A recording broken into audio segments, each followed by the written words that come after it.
Hey guys, my name is Charnel Rizk and I'm a multidisciplinary artist and a speech therapist, and we're here at Beirut Boulevard this morning having a great conversation with Ursi. Enjoy!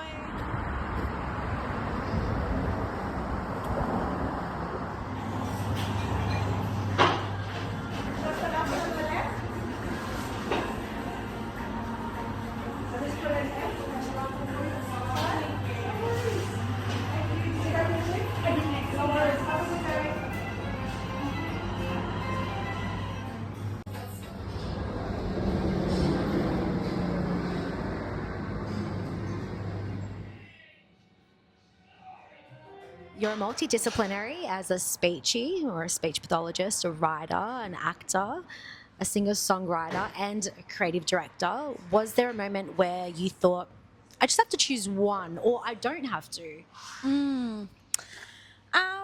Look, it's been a journey. A lot of people will tell me, Shana, maybe choose one, stick to one thing. And I understand where they're coming from. I can understand their reasoning, but that's just not me. Yeah. Ever since I was younger, I've just liked doing multiple things. Yeah. I kind of think of it all as a tree. It's like one tree with multiple branches.